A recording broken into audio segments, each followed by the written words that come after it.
주만 위해 살겠네. 그 어떤 것도 막지 못하네. 주님의 사랑 작은 나를 감싸네.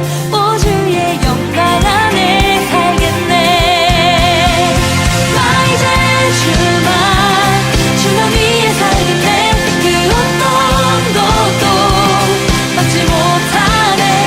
주님의 사랑 작은 나를 감싸네. 오 주의 영광 안에 살겠네. 나 이제 주만 위해 살겠네. 그 어떤 것도 막지 못하네. 주님의 사랑 작은 나를 감싸네.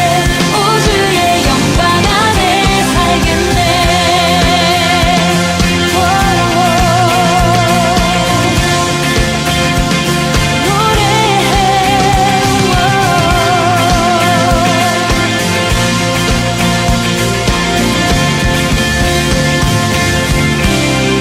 할렐루야! 우리를 자유케 하신 주님의 사랑을 찬양합시다. 주님의 은혜를 노래합시다. 할렐루야!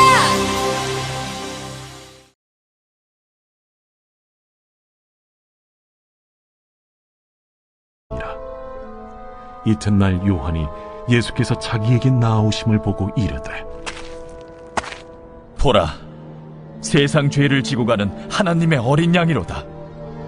내가 전에 말하기를 내 뒤에 오는 사람이 있는데 나보다 앞선 것은 그가 나보다 먼저 계심이라 한 것이 이 사람을 가리킴이라. 나도 그를 알지 못하였으나 내가 와서 물로 세례를 베푸는 것은 그를 이스라엘에 나타내려 함이라. 내가 보매 성령이 비둘기같이 하늘로부터 내려와서 그의 위에 머물렀더라. 나도 그를 알지 못하였으나 나를 보내어 물로 세례를 베풀라 하신 그이가 나에게 말씀하시되, 성령이 내려서 누구 위에든지 머무는 것을 보거든 그가 곧 성령으로 세례를 베푸는 이인 줄 알라 하셨기에 내가 보고 그가 하나님의 아들이심을 증언하였노라. 또 이튿날 요한이 자기 제자 중 두 사람과 함께 섰다가 예수께서 거니심을 보고 말하되, 보라, 하나님의 어린 양이로다. 두 제자가 그의 말을 듣고 예수를 따르거늘 예수께서 돌이켜 그 따르는 것을 보시고 물어 이르시되, 무엇을 구하느냐? 랍비여, 어디 계시오니이까? 랍비는 번역하면 선생이라. 와서 보라. 그러므로 그들이 가서 계신 데를 보고 그날 함께 거하니 때가 10시쯤 되었더라. 요한의 말을 듣고 예수를 따르는 두 사람 중에 하나는 시몬 베드로의 형제 안드레라. 그가 먼저 자기의 형제 시몬을 찾아 말하되, 우리가 메시아를 만났다. 메시아는 번역하면 그리스도라. 데리고 예수께로 오니 예수께서 보시고, 네가 요한의 아들 시몬이니 장차 게바라 하리라. 게바는 번역하면 베드로라.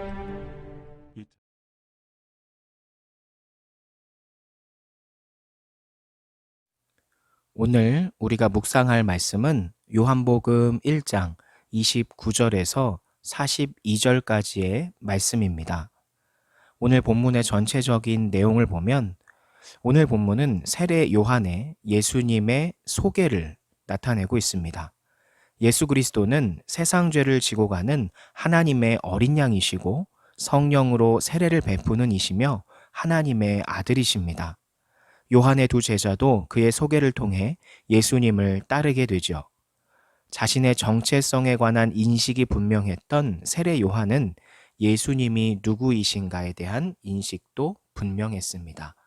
자신이 비천한 종임을 알았을 뿐 아니라 예수님이 자신의 주인이었다라는 사실을 철저히 알았다는 거죠.